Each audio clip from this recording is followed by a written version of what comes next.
Hey, blessings. Hope you're doing well, family. This is Ronald Zion. Listen, I'm back, and I can't wait to get into it. But listen, first, let's take care of some housekeeping. If you haven't done so already, I want you to do me a favor. I want you to subscribe to the channel. Right beside it is a bell. Click that bell and you get the instant notifications whenever I do decide to go live or upload a video like this grand day that we're having. And pardon me, good morning, good evening, good night, wherever you are, coast to coast from around the globe. If this shame-free life, I don't want to call it a channel, I want to call it a community.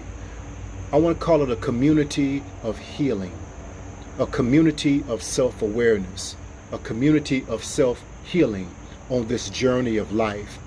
If this shame-free life community or movement, if you want to entitle it, if it ever has been a blessing to you, don't keep it to yourself, but share it to someone else. So let's get right into it. I want to talk to you very briefly from the topic, invisible weapons in a quiet war. Invisible weapons in a quiet war. I had the,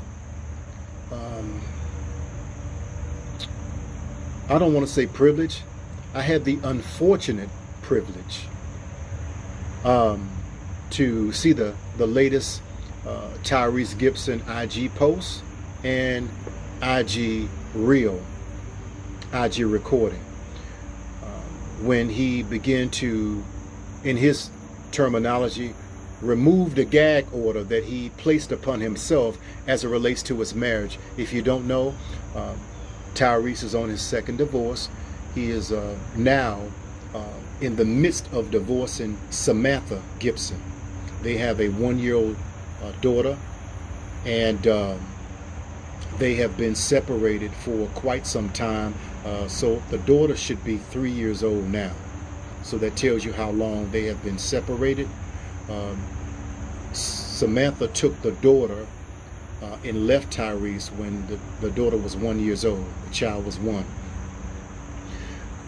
Samantha, she is hosting Miracle Mondays on IG, along with another sister. I believe her name is Erica, if I'm not mistaken.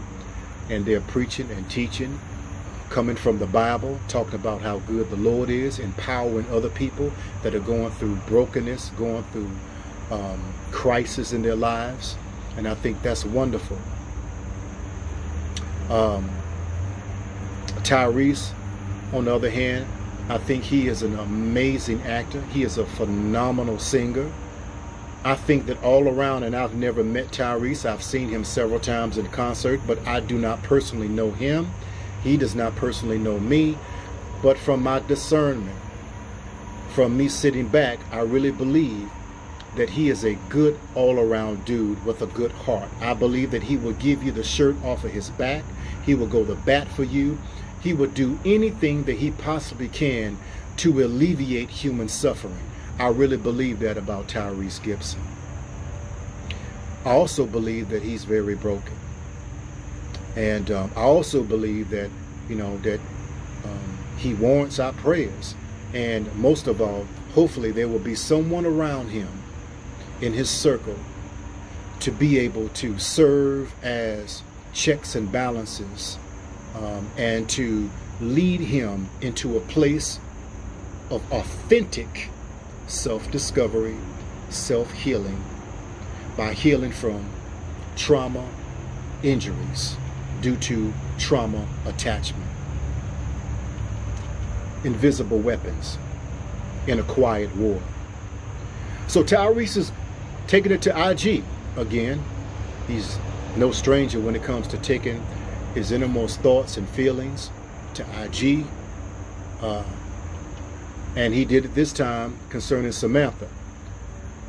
He said that when he met Samantha Gibson, well, she wasn't Gibson at that time, but when he met Sam, she had on a $17 sundress and she didn't have anything. But he fell in love with her. She is a social worker, but yet and still, she needs counseling. Yeah, we all do. Including you, Tyrese.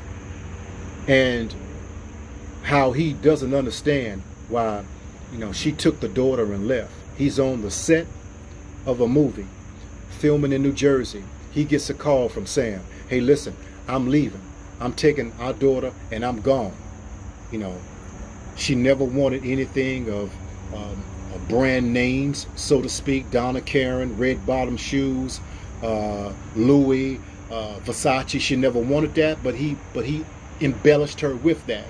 And when she left with 50 bags in the foyer, 50 boxes that she didn't come with. And so he began to go on and on and on. He loved his wife, and he wanted the marriage, and he went hard for the marriage for 6 months. He never cheated on his wife. He never kissed a woman. He never went out on a date with a woman. He always honored the institution of marriage whenever he was with her. That is his account. And so we have all this back and forth going on. It reminds me of Bloods and Crips and the Gangster Disciples, the GDs, and the Bad Boys, and the Vice Lords. This gang banging going back and forth, while you have people like myself. We hate to see this. And man, here's another marriage that has crashed and burned. And then there are other people that are sitting there watching the IG reels and eating their popcorn on the phone. Girl, did you hear what he just said? Man, you hear what she just said. And contributing to this dysfunctional gang banging that's going back and forth. And the child is suffering as the parents are suffering individually, unbeknownst to them. Invisible weapons in a quiet war. There is a reason why, and if you happen to work for an airline, please enlighten me. From my understanding of being on an airplane, that there is a 2-limit bag policy, a 2-limit carry-on. In other words, you can bring 2 carry-ons with you to store in the upper compartment above your head, but if you have any additional bags, they must be checked in the belly of the plane. And even in checking in bags in the belly of the plane, there is a cutoff. There is a limitation as it relates to the number of bags that one can check into the belly of the plane. Invisible weapons in a quiet war. So the policy is etched in stone. It cannot be compromised. But we must come into compliance with it if we desire to get on the vehicle of the plane to get to our destination together safely.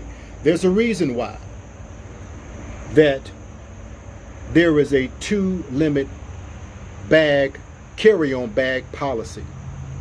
Not 5, not 10. You can't bring 15 bags onto the plane. You cannot check in 100 bags in the belly, 250 bags in the belly. There is even a limit when it comes to the number of bags in the belly. Why? And I'm sure that there are more than these 3 reasons. Number 1, we do not have room for you to carry on 15 bags or check in 350 bags in the belly. Number 2, it would make it sorely uncomfortable for everyone around that has to use this same above compartment to put their carry-ons in. They have 2 while you have 15. It's not fair to them.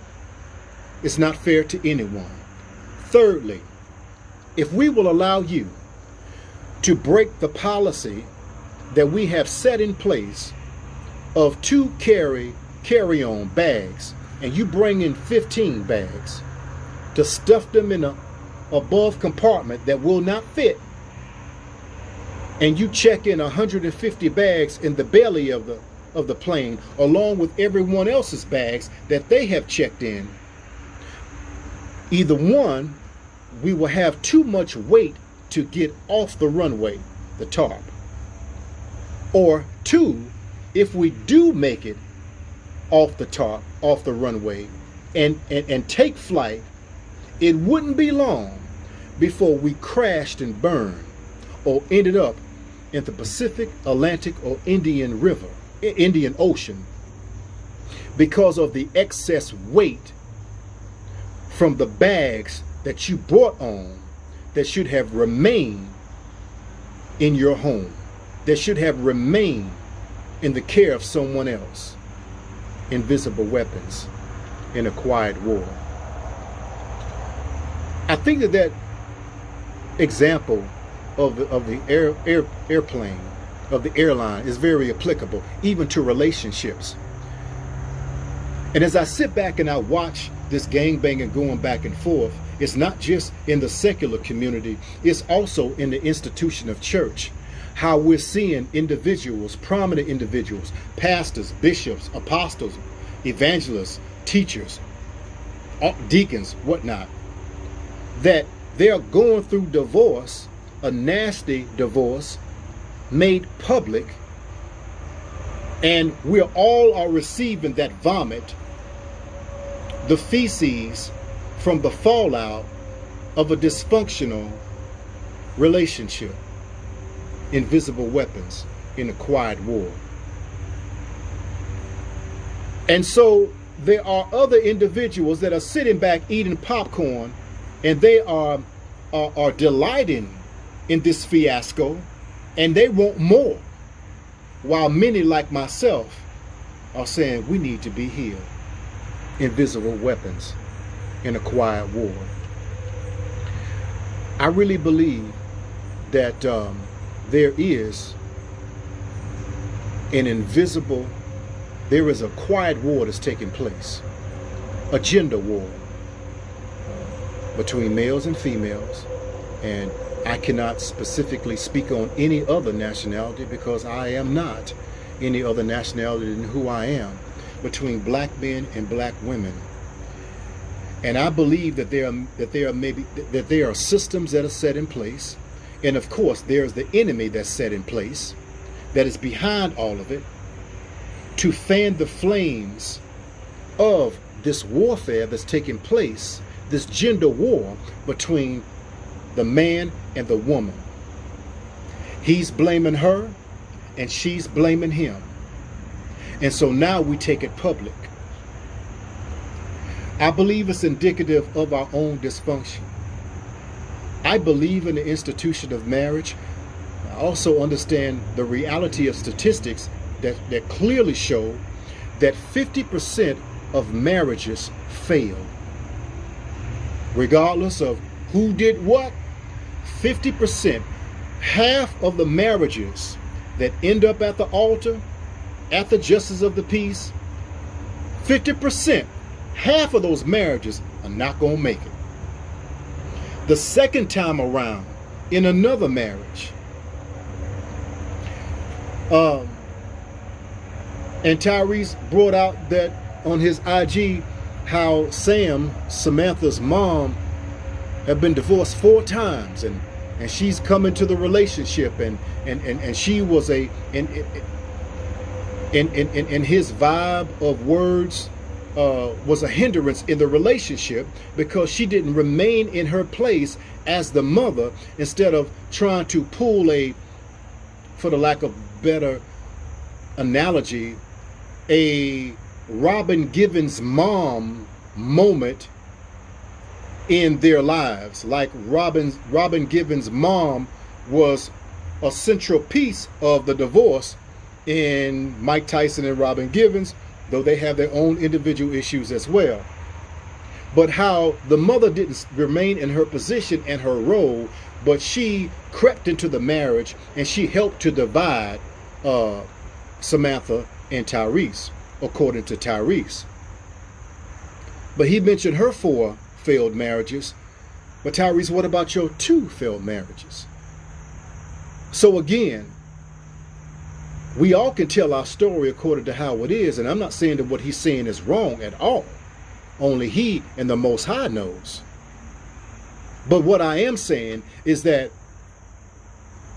on this aircraft of relationships, we've got to do better in unpacking what needs to be unpacked in our lives and leave it behind. Before we get on this flight, take this flight of a relationship, before we board this flight of marriage, let's do some unpacking. I'm not going to unpack your bags and you're not going to unpack mine. But let's acknowledge that we have some bags with us. And there is a policy that's set in place. It doesn't say that you can't bring on any luggage. The airlines specifically say, yes, we expect for you to bring bags on with you, on your person. We expect for you to bring 2 bags on. Everybody has bags. I have bags, you have bags, we all have bags. And even prophetically, the airlines, they understand that everybody has bags. Everybody have problems. Everybody have issues. Everybody have something that they're carrying with them from their past into their present. But there is a cutoff or limitation so that we can make it together in this relationship, in this marriage. There must be a cutoff point of you can bring on 2 bags, but no more. You can check in the belly of the plane a specific amount of bags, but no more. Because if not, the weight of your issues, the weight of my issues will cause the airplane of this relationship or marriage to take off and come down, crash and burn. How many relationships have crashed and burned? According to statistics, 50%. And the second time around in marriage, it goes higher to now 70%. It used to be 67%, but now the latest stats, 70%. If you're on your 3rd marriage, it's even higher, 80%. If you're on your 4th, if you happen to be, well, you do the math. Invisible weapons in a quiet war, taking business to social media, gang banging on each other, to save face, to look like, hey, I'm the victim. No, I'm the victim. No, I'm the victim. No, I'm the victim. And we're fighting over the victim's chair while the children are watching this madness. And we are imparting trauma upon them as we are traumatized by the bags of our own past that we did not unpack before we got on the flight of a relationship, of a marriage, to now take flight, but crash and burn another relationship, crash and burn another marriage, crash and burn another friendship, crash and burn another business partner, crash and burn another dysfunctional institutional church. I believe that the Most High Yahweh himself wants us to take the liberty, to take the initiative, and to have the boldness to say, you know what?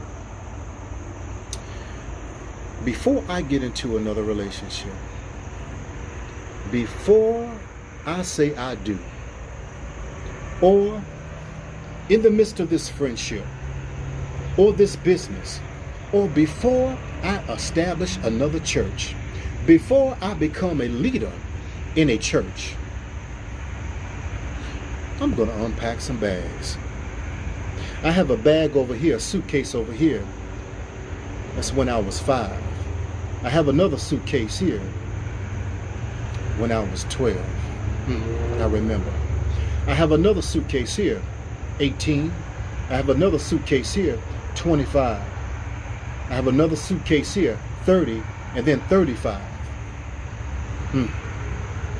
I can't bring all this into this situation, into this relationship, into this job, into this ministry, to be a dysfunctional disruption in your life, and we'll never make it to our destination together safely.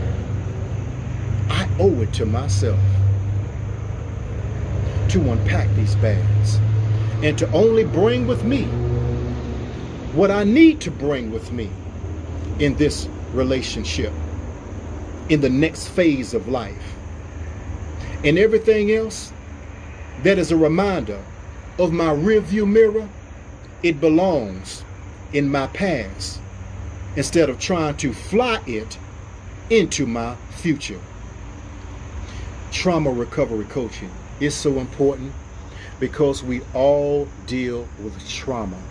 And it's the will of the Most High God that we experience and that we live in a place not of being perfect, because I haven't met one except the Most High himself, but to live in a place of authenticity of your real self, that the real self of you is all that matters, because that is the most valuable piece of you. It's not really a piece, it's really the whole of you that lies beneath the pieces or layers of trauma, public persona, how people view you on social media, how your friends view you at work, how people view you in the ministry, how anointed that you are, how business savvy that you are, how much you have acquired in life, your financial portfolio, all of the wonderful vacations that you post on social media. Underneath all of that lies the real you and I, that's fragmented, that the Most High wants to make whole again, because the real you is the healed you. So I hope that this video was a blessing to you as it was to myself, because we see the dysfunctional gangbanging going back and forth. And it's not just for those that are in relationships and marriages. What about in families? There is a whole nother level of dysfunctional behavior and narcissistic behavior, emotional blackmail that goes on in families. Even Yeshua himself,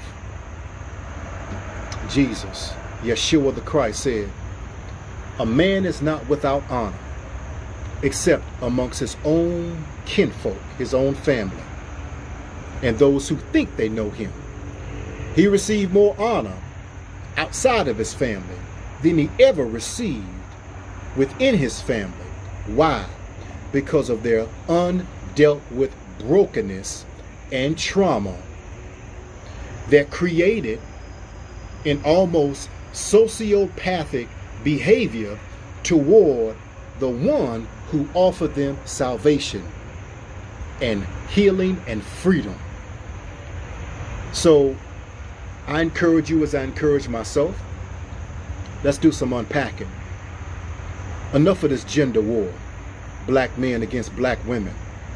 You know, she did this to me, he did that to me. And so now we're holding one another responsible for what someone else did when you were 10, when you were 17, when you were 25, when you were 35, what your ex-husband did, what your ex-wife did, what the jump off did that you should not have had while you were in a marriage, what they did to you.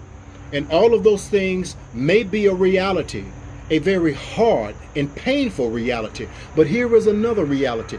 We have a human and spiritual, emotional, and psychological responsibility to unpack our own bags. And what did we do that aided to those situations? Because I really believe that we choose out of the place where we are. Let me say that again. That we choose from the place where we are.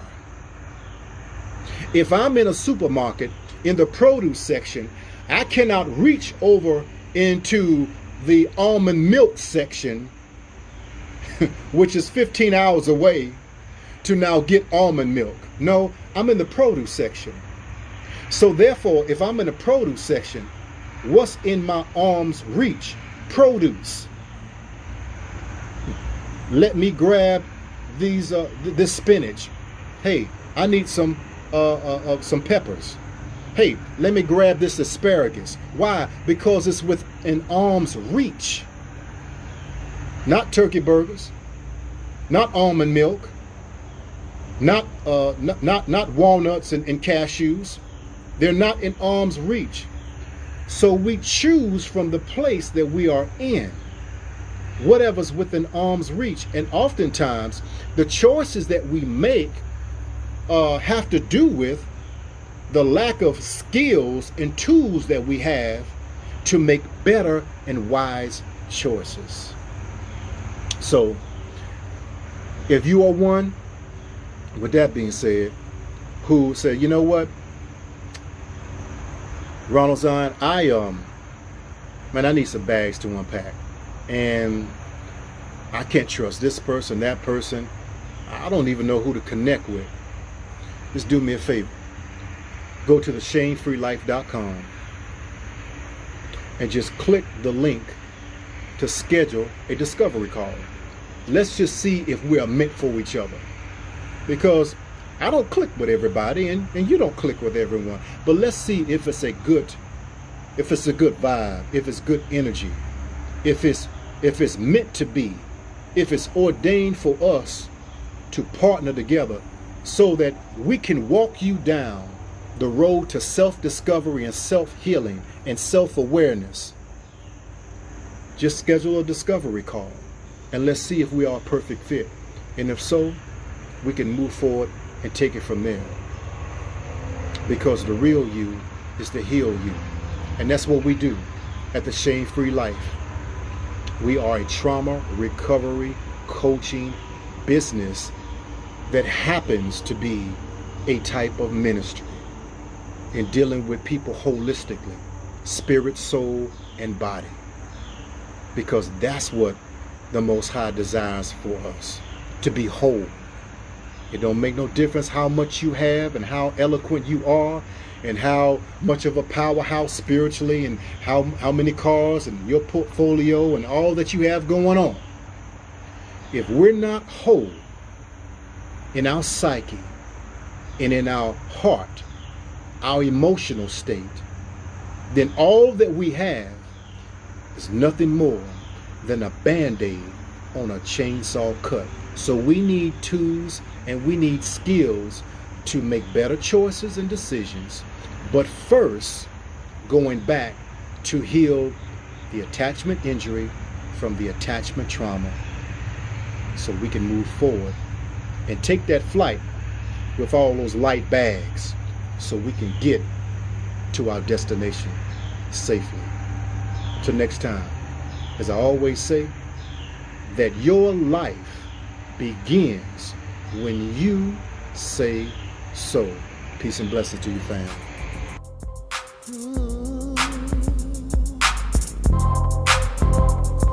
Yeah, shame-free life, shame-free life, shame-free life,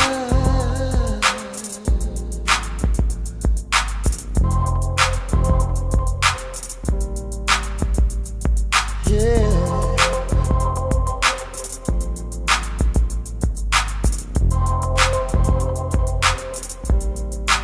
Shame-free life,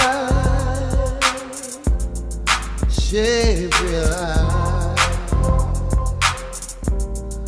shame-free life,